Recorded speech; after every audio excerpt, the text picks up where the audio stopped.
তোমাকে কতবার বলেছি ছাউনিটা সারাও, ছাউনিটা সারাও। বাবা, মাছ বিক্রি করে আমার জন্য মাংস কিনে এনো কিন্তু। বিলের পাশে চিংড়ির হাট বসেছে, দাম অনেক কম। এই এই এখান থেকে যাও দেখিনি। আজ দেখি নদীর পাড়ে তেমন কেউ নেই। এত সুন্দর চিংড়ি রেখে আমার এই পুঁটি মাছ কি কেউ কিনবে? কত বড় বড় চিংড়ি, আমার তো খুব আনন্দ হচ্ছে।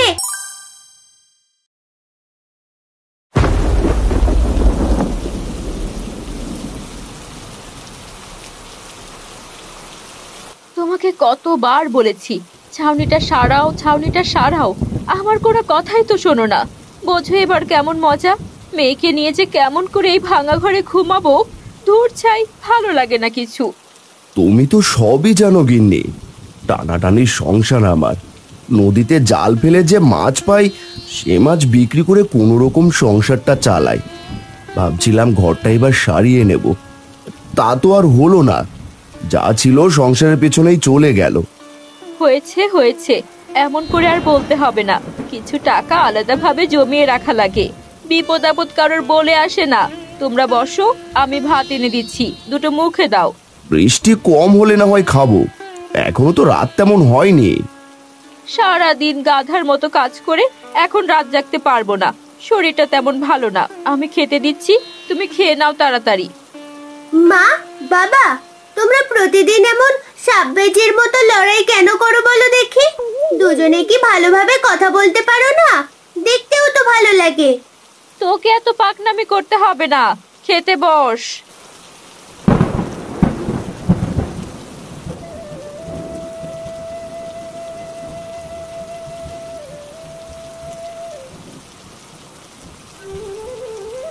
বাবা হারান, এভাবে মন খারাপ করে বসে আছিস কেন রে? কিছু হয়েছে? না মা, এখনো দেখি টিপ টিপ বৃষ্টি পড়ছে। কি যে করি, এমন অবস্থাতে কি নদীতে মাছ পাওয়া যাবে? আর মাছ না পেলে যে বাজার করতে পারবো না। এত চিন্তা করিস না তো, বৃষ্টি একটু ধরে আসুক, তারপর নদীতে যাস। এই নাও বাজারের ব্যাগ। বাড়িতে তেল, চাল, লবণ সব ফুরিয়েছে। বাড়ি ফেরার পথে সবকিছু নিয়ে এসো। ভাবছি এখনো তো বৃষ্টি পড়ছে, নদীতে কি মাছ পাবো? না, আর দেরি করা ঠিক হবে না। আমি আসি গো তবে। বাবা, মাছ বিক্রি করে আমার জন্য মাংস কিনে এনো কিন্তু। মা আনবো রে, তুই এত বৃষ্টিতে বেরুস না, ঘরে গিয়ে পড়তে বস।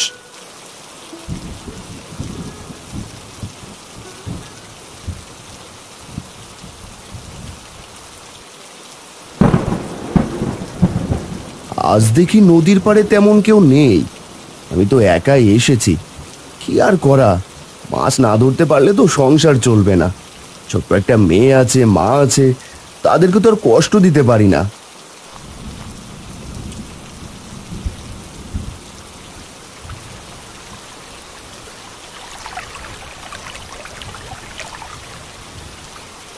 এই কয়টা মাছই তো তেমন কিছুই কিনতে পারবো না।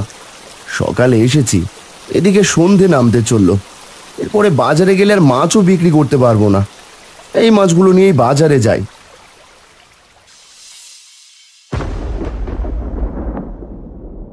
মাছ নেবেন? মাছ, টাটকা টাটকা মাছ, অনেক সুস্বাদু খেতে হবে, টাটকা নদীর মাছ।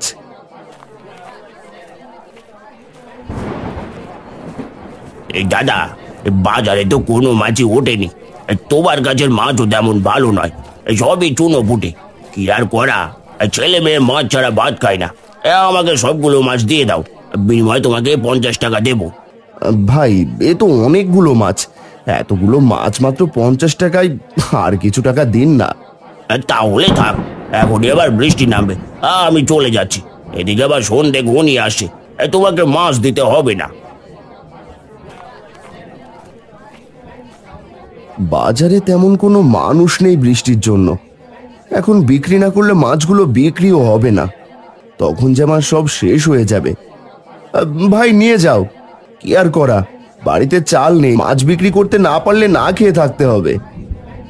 ঠিক আছে, তোমাকে 5 টাকা বেশি দিলাম, নাও।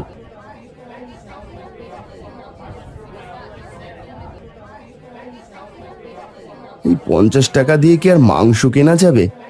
মেয়েটার কোনো ইচ্ছেই পূরণ করতে পারি না বাবা হয়ে। ভাইয়া, আমাকে 1 কেজি চাল আর 20 টাকার তেল আর 5 টাকার লবণ দাও দেখি। এই যে বললি ভাই, 20 টাকার তেল 5 টাকার লবণ হয় নাকি? আমি দিতে পারবো না। ভাইয়া, তাহলে আমাকে কিছু টাকা বাকিতে দেন, কাল দিয়ে দেব। আমি তো রোজ মাছ বিক্রি করতে আসি বাজারে।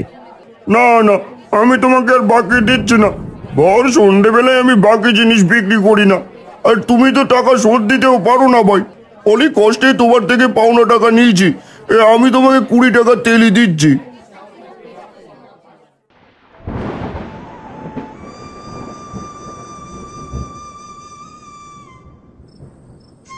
বলি সেই সকালে গিয়েছো আর মাত্র বাড়িতে এলে?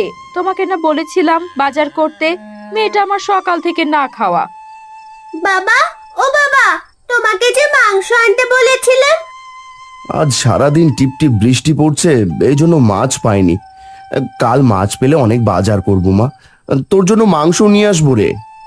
মেয়েটাকে তো প্রতিদিন আশা দেখাচ্ছ, কি জানি এই আশা কবে শেষ হবে।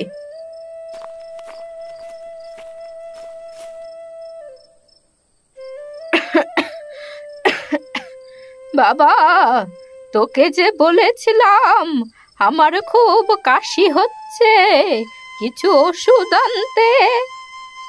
আমার কি আনার ইচ্ছে করে না? তুমি বেশ কিছুদিন যাবত অসুস্থ।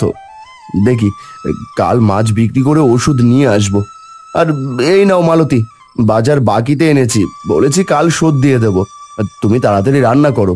আর তিন্নি আর মায়ের মুখ শুকিয়ে গিয়েছে একদম। এই তো যাচ্ছি, কোনো তরকারি তো আনোনি। আজকেও কচু শাক রান্না করতে হবে। মেয়েটা যে আর কচু শাক খেতে চাইছে না। জানি না বিধাতা কবে মুখ তুলবেন। আমি গোসল সেরে নেই গিন্নি। তিনি মা, তোর মায়ের কাছে একটু সাহায্য কর দেখি। ঠিক আছে বাবা। মা, আপনি অসুস্থ, বিছানায় শুয়ে থাকুন। তিনি আমার সাথে আয় দেখি, কচু শাকগুলো ভালো করে বেছে দে।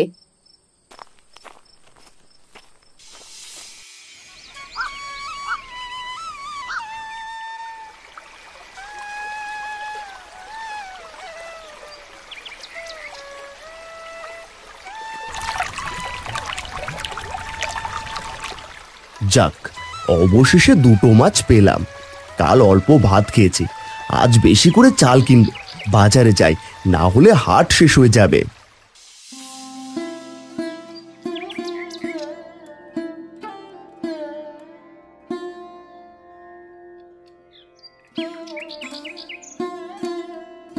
কি দাদা, তুমি মাছ বিক্রি করতে বাজারে এসেছো কেন?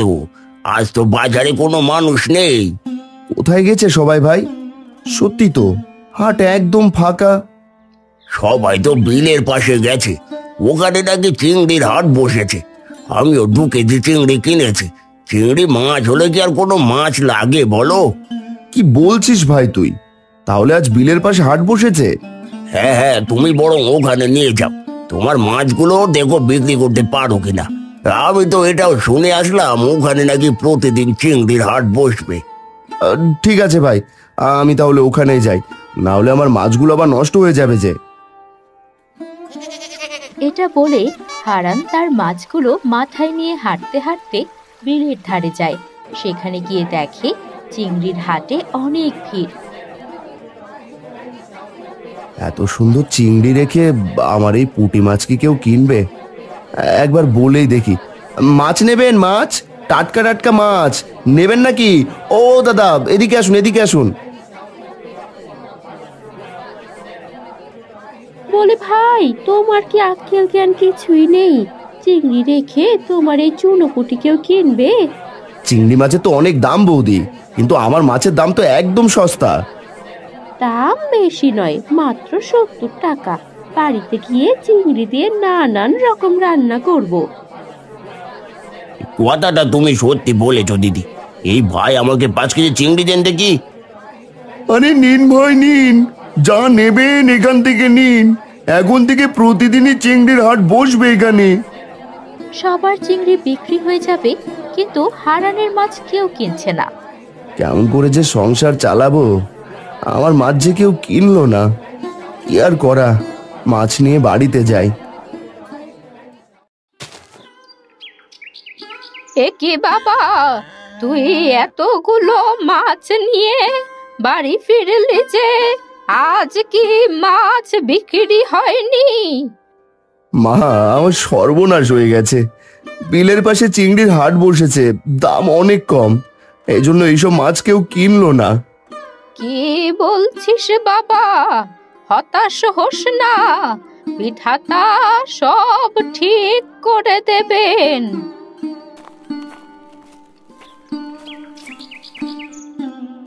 বাবা, জল খাও। এমন করে কেন ভেঙে পড়ছো বাবা? তুমি ভেঙে পড়লে আমাদের কি হবে বলো? তুমি চিন্তা করো না, মা এসেছিল, 5 কেজি চাল আর কিছু বাজার দিয়ে গেছে, সেটা দিয়ে কয়েকদিন চলে যাবে। তুমি অন্য কিছু করো। কি করব, আমার মাথায় কিছুই আসছে না। আমার মাথায় একটা বুদ্ধি এসেছে বাবা। আমাদের উঠোনে ওই পাশটায় তো ফাঁকা জায়গা পড়ে আছে, সেখানে তুমি পুকুর কাটো। কি সব বলছিস তুই মা? এখন পুকুর কেটে কি হবে? হবে বাবা, তুমি পুকুরে চিংড়ি চাষ করবে, আর সেই চিংড়ি তুমি বিলের ধারে বিক্রি করবে। টাটকা চিংড়ি হওয়ায় সবাই তোমার কাছ থেকে চিংড়ি কিনবে। কিন্তু মা, পুকুর কাটতে গেলে অনেক লোকজনের দরকার পড়বে, তাদের টাকা দিতে হবে। এমনিতেই নুন আনতে পান্তা ফুরায় আমাদের। কেন? আমার ওই গরুটা বিক্রি করে যা টাকা পাবে ওটা দিয়েই হয়ে যাবে। মেয়েটা মন্দ কিছু বলেনি। তাছাড়া আমাদের গরুটা তো অনেক ছোট, ওর খাবার জোগাড় করতেও অনেক খরচ। নিজেরাই খেতে পারি না, গরুকে কেমন করে খাওয়াবো? তুমি তাই করো, গদাই দাদার বউ বলেছিল একটা গরু কিনবে, তুমি গিয়ে খবর দিও। এখন তো সন্ধে হয়ে এসেছে, কাল বিক্রি করব বরং।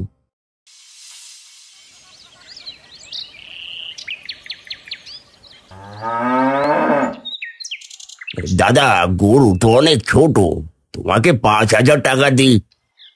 কি বলো? এতটুকু গরু 5,000 টাকা? না না, আরো কিছু কম দাও। বৌদি বলেই যখন ফেলেছে, 5,000 টাকায় দাও। তোমরা তো সবই জানো আমাদের অবস্থার কথা। ঠিক আছে দাদা, এই নাও। আমরা আসি। গিন্নি, গরুটা গোয়াল ঘর থেকে নিয়ে এসো। তুমি আর দেরি করো না, উঠানের সামনে পুকুর কাটা শুরু করো দেখি। আর যাদের দিয়ে কাজ করবে তাদের খবর দাও, সকাল সকাল না গেলে সবাই কাজে চলে যাবে। আচ্ছা, কোদালটা দাও, তবে দেরি করা ঠিক হবে না। আমি কিছু লোক নিয়ে আসছি। আমার যে কি খুশি লাগছে, আমাদের পুকুর হবে, পুকুরে বড় বড় চিংড়ি চাষ হবে। এদিকে হারান কয়েকজন লোক দিয়ে দিনের পর দিন পরিশ্রম করে পুকুর খনন করতে সফল হয়। বিধাতা, এবার যেন বউ বাচ্চার মুখে হাসি ফোটাতে পারি। গিন্নি, আমাদের ভ্যান গাড়িটা আনো দেখি, আজই যাব চিংড়ির পোনা নিয়ে আসতে।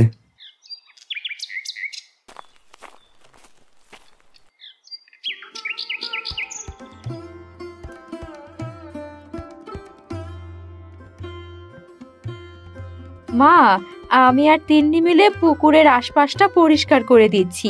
এই রোদে আপনাকে আর কষ্ট করতে হবে না। এখন যদি একটু বৃষ্টি হতো তবে খুব ভালো হতো, পুকুরে আরো জলে ভরে যেত। ওই দেখ রে দিদি ভাই, তুই বলতে না বলতেই আকাশ কেমন মেঘে ঢেকে যাচ্ছে। বৃষ্টি এলো বলে পুকুর এবার জলে ভরে যাবে। বৌমা, ঘরে চলো এবার। ভালো জাতের চিংড়ি দেবেন, আমি কিন্তু চাষ করব। অনেক ভালো জাত বাবা, দেখবে এই বুড়ো বাবার কথা তোমার মনে পড়বে। আমি তোমাকে কিছু খাদ্য দিচ্ছি, কয়েকদিনের ভেতর দেখবে তোমার চিংড়ি বড় হয়ে গিয়েছে। ঠিক আছে চাচা, তাই করুন। বৃষ্টি শুরু হয়েছে, আমাকে এবার ভিজতে ভিজতে বাড়িতে যেতে হবে। বাবা বেচবে কেন? আমি একটা ছাতা দিচ্ছি, আর চিংড়ি ওদের খাবার ঢেকে দিচ্ছি। তোমার 3,700 টাকা হয়েছে। ধন্যবাদ চাচা, আমি আসি তবে। সফল হও বাবা।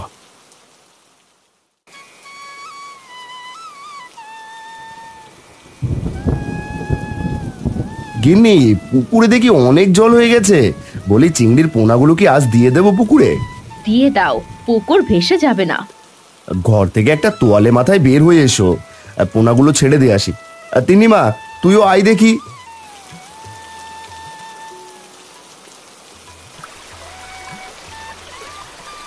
বাবা দেখো, টিপ টিপ বৃষ্টিতে চিংড়ির পোনাগুলো কেমন করে খেলা করছে। এখন শুধু যত্ন নেবে ওদের, দেখবে তাড়াতাড়ি বড় হয়ে উঠবে ওরা।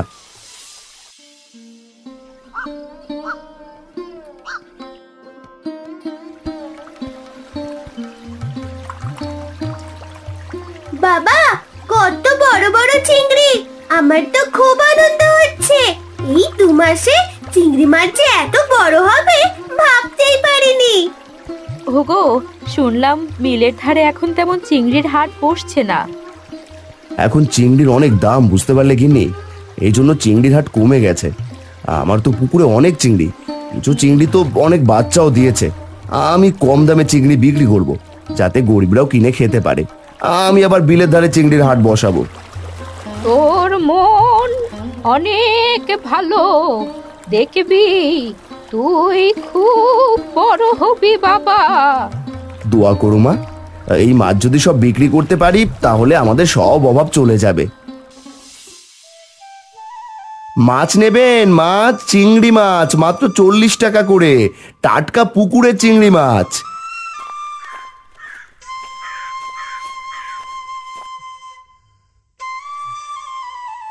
সত্যি বলেছো দাদা, সত্যি তো মাছগুলো তো নড়ছে।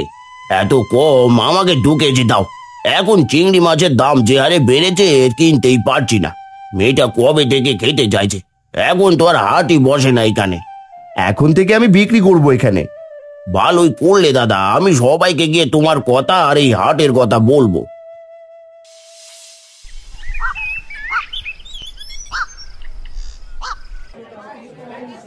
ভাই, শুনলাম তুমি কম দামে টাটকা চিংড়ি বিক্রি করছো, আমাকেও দাও দেখি 2 কেজি। তোমার জন্য আবার মনে হচ্ছে চিংড়ি মাছ খেতে পারবো। প্রথমে সবাই কম দাম রাখছিল, এই এখন দাম দ্বিগুণ বাড়িয়েছে। আমি দাম বাড়াবো না, আমার নিজের পুকুরের চিংড়ি। বলি, আমাদের চিংড়ি তো আর বিক্রি হবে না। এই কম দামে বিক্রি করলে হচ্ছে লস খেতে হবে। এখন তো হারানকেই বিলের হাট থেকে তাড়িয়ে দিতে হবে, আর নয়তো আমরা বেশি দামে চিংড়ি বিক্রি করতে পারবো না।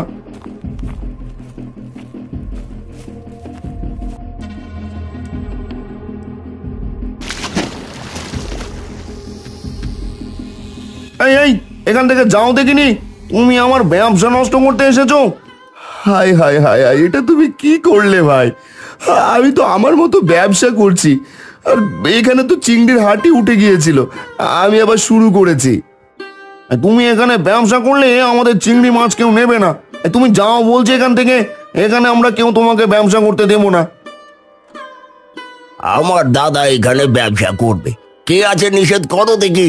তোমরা যে বিলের ভেতর সব চিংড়ি ফেলে দিয়েছো, আর চিংড়িতে যে ফরমালিন দিয়ে টাটকা করে রেখে বিক্রি করছো, তার সব প্রমাণ আমার কাছে আছে। আমি মোড়লকে বলবো। না না ছোট ভাই, এমনটা করো না, তাহলে যে আমাকে কানাকানি কাটাতে হবে। তাহলে দাদাকে এই বিলের পাশে চিংড়ির হাটে ব্যবসা করতে দাও। ঠিক আছে ঠিক আছে, এই চলো সবাই। হারান্দা, আমাদের ক্ষমা করে দিও, আমরা বুঝতে পারিনি। আরে আমি কিছু মনে করিনি, প্রয়োজন পড়লে আমার কাছ থেকে মাছ কিনে নিয়ে তোমরাও ব্যবসা করতে পারো, তাহলে সবাই একদমে চিংড়ি বিক্রি করতে পারবো।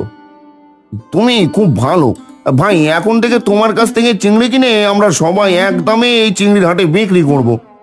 দাদা, তোমার মতো মানুষ সত্যি পাওয়া যায় না, দেখবে তোমার কখনো অভাব হবে না। তাহলে কালই সকলে তোমার পুকুর থেকে টাটকা চিংড়ি কিনে নিয়ে আসবো। তবে বেশি লাভ কিন্তু করতে পারবে না, যাতে সকল গরিবরাও খেতে পারে। ঠিক আছে, আমাদের মনে থাকবে গো দাদা। এরপর যে যার মতো চলে যায়। চিংড়ি ব্যবসায়ীরা চিংড়ি কিনে আনে হারানের কাছ থেকে অল্প দামে। এরপর 2-5 টাকা লাভে তারা চিংড়ি বিক্রি করে। সবাই মিলেমিশে বিলের পাশে চিংড়ির হাটে ব্যবসা করে। এদিকে হারানের অভাবও চলে যায় চিংড়ির ব্যবসা করে। বাবা, এবার আমাদের বাড়িটা ঠিক করো না গো, বৃষ্টিতে যে পানি পড়ে ফুটো দিয়ে। কাল থেকে ঘরের কাছে হাত দেবো তিন্নি মা। ও মা, এই নাও, তোমার একেবারে 2 মাসের ওষুধ নিয়ে এসেছি। খুব সুন্দর হয়েছে, তুই অনেক সৎ ও পরিশ্রমী। সত্যি গো, কত অজান্তেই তোমার সাথে রাগ করে কথা বলেছি, তুমি কিছু মনে করো না গো। তুমি কাকে কি বলছো মা? আমার বাবা মন খারাপ করে থাকবে এমন মানুষই না। আমার বাবা আমার হিরো, তাই না বাবা? পাগলি মেয়ে আমার।